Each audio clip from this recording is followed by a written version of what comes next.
Спасибо за то, что согласились дать нам это интервью. И мой первый вопрос.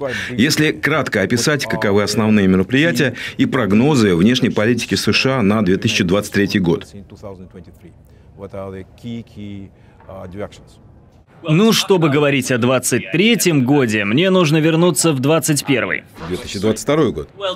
На самом деле в 2021, когда президент Байден дал первое задание госсекретарю Блинкену, и он принял эту работу. Задание восстановить, оживить нашу систему партнерских отношений и союзов по всему миру. Потому что у нас нет большей силы на мировой арене, чем наши партнеры, наши союзники, с которыми у нас общие интересы и общие ценности. И я думаю, что за последние 2 года мы продемонстрировали эффективность этих систем, потому что для каждой проблемы, с которой мы сталкиваемся, будь то изменение климата, отсутствие продовольственной безопасности, голод, восстановление мировой экономики, мы всегда будем действовать более эффективно, когда на нашей стороне есть союзники и партнеры. И я думаю, что нет лучшего проявления этой политики, чем то, что мы смогли сделать, когда речь идет о России и Украине. Вместе с десятками стран мира мы смогли противостоять российской агрессии, отстаивать то, за что борются сейчас смелые украинцы, а именно за основы международного права, за основы системы Организации Объединенных Наций, за саму суть Устава ООН. И я думаю, то, что мы смогли сделать, когда дело коснулось Украины, это модель нашей политики, которую мы воспроизвели по всем другим направлениям, будь то транснациональные или региональные. По существу все держится именно на вновь восстановленных нами системах союзов и партнерства. Вы так плавно подвели меня к следующему вопросу. Я представляю телеканал RTVI, ориентированный на русскоязычную аудиторию. Украина и Россия – эти 2 темы крайне важны для наших зрителей, поэтому я хочу сейчас их коснуться. Что вы думаете о возможности возобновления политических переговоров между Москвой и Вашингтоном на высшем уровне в 2023 году? Президент Байден недавно упомянул, что готов встретиться с господином Путиным. Насколько реальна такая встреча, на ваш взгляд? Конечно. Мы всегда четко заявляли, что хотим диалога.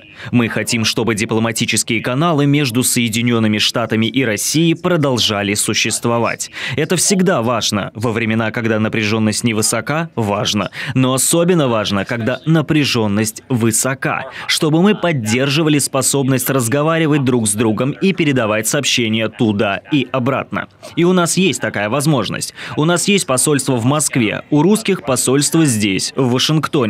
Мы можем обсуждать вопросы, имеющие важное значение для наших 2 стран. Мы хотим, Соединенные Штаты хотят, иметь возможность обсуждать вопросы, которые прежде всего отвечают нашим интересам и могут принести пользу остальному миру. Именно поэтому мы подняли перед русскими вопрос о необходимости продолжения переговоров о стратегической стабильности, о новом договоре по сокращению наступательных вооружений, переговорах, которые должны были бы концентрироваться вокруг этого нового соглашения по СНВ, чтобы ограничить размеры наших ядерных потенциалов.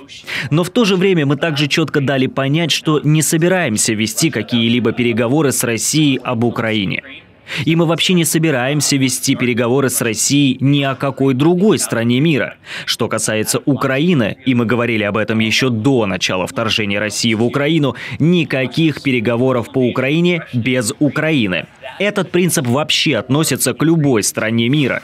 Но когда речь заходит о жестоком вторжении и агрессии России против Украины, это вопрос, по которому украинцы должны взаимодействовать напрямую с русскими. То, что мы делаем, и мы считаем эти действия наиболее эффективными, это предоставление нашим украинским партнерам того, что им нужно в первую очередь. Помощь в области безопасности, в которой они нуждаются, чтобы защитить себя от агрессии России.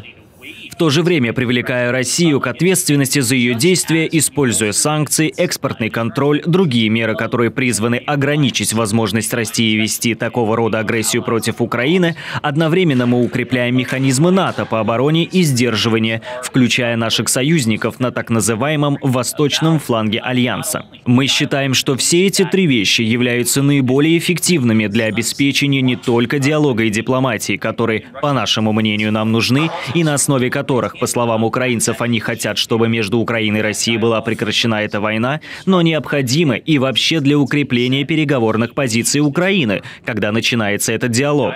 Так мы действуем снова и снова. Президент Зеленский сказал, что, по его мнению, эта война закончится диалогом, что она закончится дипломатией. Мы согласны с этим и хотим сделать все возможное, чтобы способствовать такому результату. Вы все еще рассматриваете возможность проведения саммита на высшем уровне между господином Байденом и господином Путиным в 2023 году? Такая возможность существует? Президент Байден сказал несколько недель назад, что он был бы готов встретиться с президентом Путиным, если бы Путин серьезно относился к достижению мира. К сожалению, мы не увидели никаких признаков того, что президент Путин серьезно настроен на достижение этого самого мира. Наоборот, мы видим пока все признаки того, что президент Путин хочет только продлить эту войну, хочет только продлить агрессию против Украины. Так что мы, конечно же, надеемся увидеть тот день, когда президент Путин изменит свою концепцию, изменит свою позицию. И я уже сказал ранее о неоднократных заявлениях президента Зеленского о необходимости справедливого мира, который будет достигнут посредством диалога и дипломатии. Президент Зеленский выступил с этой концепцией на встрече стран Большой Двадцатки G20, 20 ведущих экономик мира, которая прошла на Бали несколько недель назад, где присутствовали президент Байден и другие партнеры. Русские же встретили эту украинскую презентацию о справедливом мире дополнительными авиаударами, дополнительными ракетами, дополнительными бомбовыми ударами по украинским городам и поселкам. Я думаю, что не может быть более убедительной иллюстрацией того, что хотят украинцы и что президент Путин стремится сделать с Украиной. Что вы думаете в этой связи о заявлении господина Зеленского, президента Украины, о том, что война в Украине закончится в 2023 году? Что вы думаете о таком сценарии? Мы надеемся, что эта война как можно скорее придет к приемлемому завершению. В конце 2021 года и начале 2022 Соединенные Штаты делали все возможное, чтобы эта война вообще не началась. Когда же у нас появилась информация о том, что Россия действительно планирует вторжение в Украину, мы сразу же обнародовали ее, сделали публичные предупреждения, вступили в прямой диалог с русскими и нашими союзниками по НАТО, с рядом международных организаций, чтобы попытаться сдержать Россию, помешать русским идти вперед. Но президент Путин был полон решимости идти вперед, несмотря ни на что. И тогда уже с началом этой войны и началом вторжения президента Путина мы продолжали делать все возможное, чтобы как можно быстрее положить этой войне справедливый и прочный конец. Но по-прежнему считаем, что самое эффективное, что мы можем сделать, это как раз то, что мы делаем – помочь украинцам защищаться, а также призвать Россию к ответу за ее действия, ну и кроме того укреплять нашу оборону и сдерживающую позицию Альянса НАТО в целом. Как долго США готовы помогать Украине? Мы будем оказывать поддержку нашим украинским партнерам столько, сколько потребуется. Мы ясно дали понять, что речь идет не только об агрессии России против своего соседа, против Украины, страны, которая не сделала ничего, чтобы заслужить это. Страны, которая не делала ничего, чтобы спровоцировать подобное насилие и войну.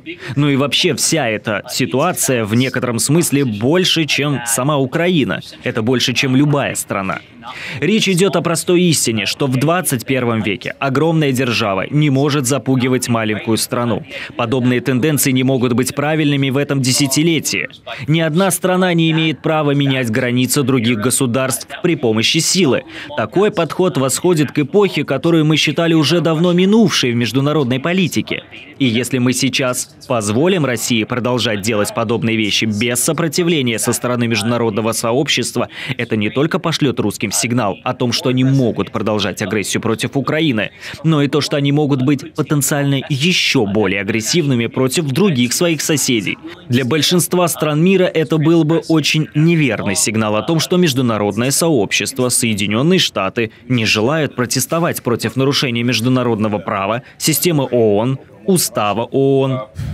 Некоторые российские официальные лица и российские СМИ время от времени заявляют, что Россия вообще-то воюет не с Украиной, а с НАТО. Каков ваш ответ? Мы слышим от россиян много разного о США, о Западе, об Украине и о НАТО. Но ничего из этого не является правдой.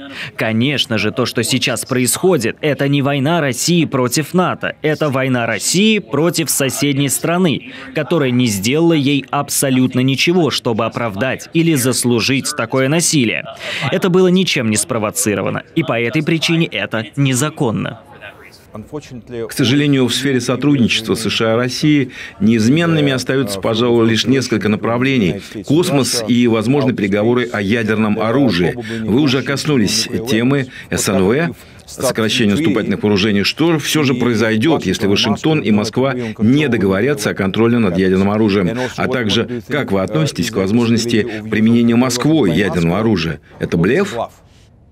Вообще любые досужие разговоры о применении ядерного оружия в подобном конфликте – верх безответственности. И это само по себе не обосновано. Причем затрагивает самую сердцевину глобального режима нераспространения ядерного оружия, над созданием и защитой которого Соединенные Штаты и Россия работали вместе на протяжении десятилетий.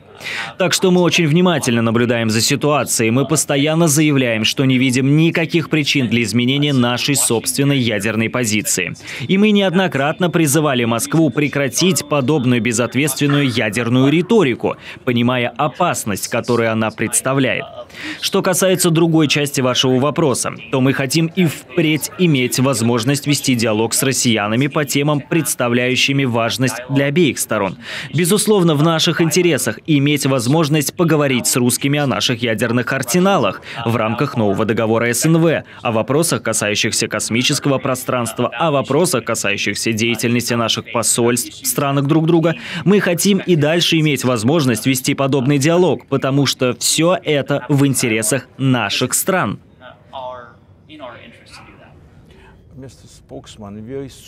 Господин пресс-секретарь, скоро Новый год, скоро мы будем его встречать. Какие пожелания нашим зрителям, аудитории телеканала RTVI? К сожалению, люди во всем мире страдают, в том числе и русские, от последствий агрессии президента Путина против Украины. Мы видим этот рост цен на энергоносители, рост цен на продовольствие. Мы видим многочисленные ограничения, которые сейчас налагаются на россиян по всему миру. Причем во многих случаях это происходит с россиянами, которые не хотели бы иметь ничего общего с войной президента Путина против Украины. Но я надеюсь, все мы надеемся, что следующий год будет более мирным, более стабильным, более благополучным для всех людей во всем мире. И, конечно же, мы будем продолжать делать все возможное, чтобы поддержать Украину и в конечном итоге положить конец этой войне. Большое спасибо.